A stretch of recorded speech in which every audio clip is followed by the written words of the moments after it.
And మీ విషయానికొచ్చేసరికి చాలా మంది మెచ్చుకున్న ఎక్కడో ఒక 10%, 20% కింద కామెంట్లు అవన్నీ కూడా సో షో నుంచి తీసేసేయండి. జానుకి అసలు డాన్స్ రాదు. ఏదో ఓ 2 స్టెప్పులేస్తే ఇలాంటివి చేస్తూ ఉన్నప్పుడు, ఇలాంటి కామెంట్స్ విన్నప్పుడు ఎలా తీసుకుంటారు? ఎలా దాని నుంచి బయటపడతారు? మీరనేది 20% ఇలా నెగెటివ్ అన్నారు కదా! కాదు, నాకు 80% నెగెటివే ఉంటది. అందులో 20% నాకు మంచి కోరే వాళ్ళుంటారు. ఫైట్ చేస్తారు ఆ కామెంట్స్‌తోని. సో, కామెంట్స్ చూసినప్పుడు ఎవ్వరికైనా ఒక ఆడపిల్లగా చాలా బాధలు పడ్డాను నేను. ఆ బాధపడి అరే కామెంట్ మీకేం తెలుసురా బాబు! ఎందుకిలా మాట్లాడుతున్నారు అనిపిస్తది. కానీ కొన్ని సిట్యుయేషన్‌లో నేను అవి చూసి బాధపడి అలా చేసేదాన్ని. బట్ ఎప్పుడైతే నేను ఆలోచించుకొని అరే నా లైఫ్ ఇది, ఎవడొచ్చి నా లైఫ్ని లీడ్ చేయలేదు, నేనే లీడ్ చేసుకోవాలి. సో అప్పటి నుంచి అసలు కామెంట్ చూడడం మానేసా. ఒకవేళ చూసినా ఇటు వదిలేస్తాను. అన్నవాడు ఎవడు మనకి తెచ్చిపెట్టడు. నా టాలెంట్ వాడైతే చూపియడు కదా అన్నవాడు. సో అన్నవాడు అంటూనే ఉంటారు. ఎంత నెగిటివ్ వస్తే అంత మంచిది. నిజంగా అది నాకు అర్థమైంది. బాధ ఏం లేదు. అంటే చూసినప్పుడు బాధ అనిపిస్తుంది. అంటే దారుణంగా పెడతారు, కొంచెం నార్మల్ కూడా కాదు, చాలా దారుణంగా అన్నిటికీ భగవంతుడే ఉన్నాడు. అంటే ఉంటాడు. లాస్ట్ డాన్స్ షో చూసుకుంటే శేఖర్ మాస్టర్ ఉన్నారు. అండ్ ఇక్కడ శేఖర్ మాస్టర్ ఉన్నారు. బట్ మీరు స్టెప్పులేయటం శేఖర్ మాస్టర్ గారు మిమ్మల్ని జాను, జాను, జాను అని సో జనాలకి ఇందాక మీరు అన్నారు చూసారా 80% నెగటివిటీ ఉంటదని. అక్కడ కూడా వాళ్ళు శేఖర్ మాస్టర్ జానునే ఎంకరేజ్ చేస్తారు. మిగతా వాళ్ళు ఎంత కష్టపడి డాన్స్ చేసినా పట్టించుకోరని కూడా ఇంకొకటి ఉంది. సో దీనికి ఏం చెప్తారంటే మాకు కనిపించిన ఫేస్ ఏంటి? సో బేసిక్‌గా అసలు జాను మాస్టర్ గారికి మీకు సో సెట్‌లో ఎలా ఉంటారు? ఏంటి? అసలు మాస్టర్ అలాగా మాట్లాడాడు. సెట్‌లో డాన్స్ చేసామా బావుంటే బావుంది. ఇప్పుడు నేను అందరికి నేను ఇంటర్వ్యూస్‌లో కూడా చెప్పాను. ఏంటంటే మనము బేసిక్‌గా రోజు అంటే ఇప్పుడు మాస్టర్ చూసే వాళ్ళందరూ వెస్టర్న్ స్టైల్ చేస్తారు. ఎక్కువ మాస్టర్ షోస్‌లో కానీ, డీలో కానీ, జంప్స్ కానీ, అవన్నీ వావ్స్ కానీ చేస్తారు. నేనేంటి ఒక తెలంగాణ ఫోక్ డాన్స్ చేసినప్పుడు మనకొక డప్పు సౌండ్ వింటేనే మనం ఆగుతామో, మన ఎక్స్‌ప్రెషన్స్ అలా మాస్టర్ అన్ని చూసి చూసి సడెన్‌గా ఒక ఫోక్ సాంగ్ చూడడంతోనే ఒక ఫీల్ ఉంటది. మాస్టర్‌కి అసలు చాలా దారుణంగా చేశారు. ఫైన్. వాళ్ళనుకుంటే ఏం లేదు. కానీ మాస్టర్ నా డాన్స్ చూసి ఒక టాలెంట్‌ని ఎంకరేజ్ చేశారు. అది మన తెలంగాణ వాళ్ళు. నేనొక తెలంగాణ అమ్మాయిని. మీరింకా నన్ను మెచ్చుకోవాలి, నన్ను ముందుకు తీసుకెళ్ళాలి గానీ, మీరే నన్ను నెగెటివ్ చేస్తే బయట వాళ్ళెలాగా? నేను వాళ్ళకొకటే కోరుకుంటున్నాను. నేను మీ అమ్మాయినిరా బయ్.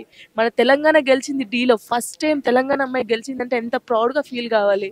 సో, చాలామంది ఫీల్ అవుతున్నారు. చాలామంది నెగెటివ్ తీసేస్తే ముసలి వాళ్ళ కాడ నుంచి చిన్న వాళ్ళ దాకా జానమ్మ గెలవాలని దేవుళ్ళకు మొక్కిన వాళ్ళు ఉన్నారు. నేను ఊర్లో షూటింగ్కి వెళ్తుంటే అక్క మేము మొక్కాము దేవుని, నువ్వు గెలవాలని. చాలా హ్యాపీగా ఉంది. నిజంగా ఒక జానమ్మ జానులి అనే పేరు నేను సంపాదించుకున్నందుకు చాలా హ్యాపీగా ఉంది.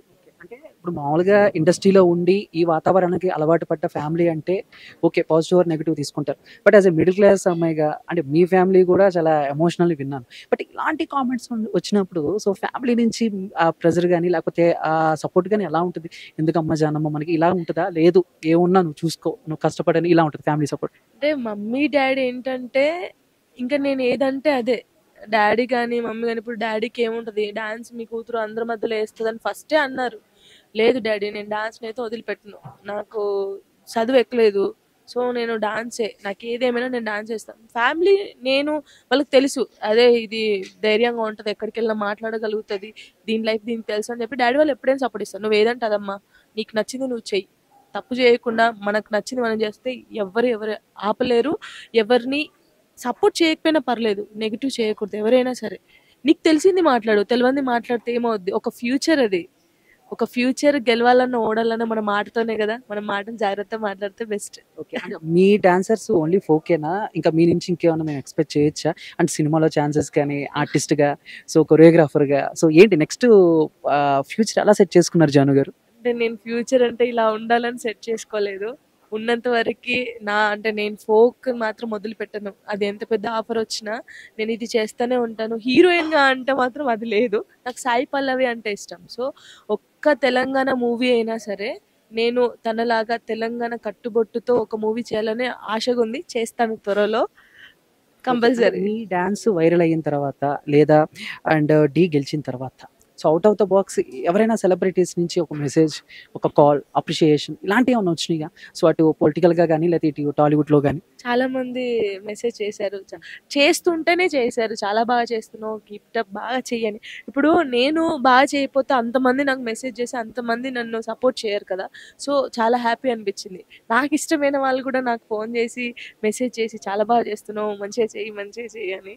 చాలా హ్యాపీగా ఉంది. Thank you so much Janu గారు, ఆల్ ది బెస్ట్. సో ఖచ్చితంగా ఇంకా మీరు మంచి సక్సెస్ అవ్వాలి. ఆడియన్స్ కన్నా చెప్తారా, మీ ఫ్యాన్స్ కి కానీ లేకపోతే ఆడియన్స్ కి కానీ? అంటే వాళ్ళ వల్ల నేను ఇక్కడ ఉన్నాను. I love you so much. Negative వాళ్ళకి కూడా థ్యాంక్ యూ సో మచ్. మీరు ఇంకా ఎంత నెగిటివ్ చేస్తే నేను అంత మంచిగా ఎదుగుతాను.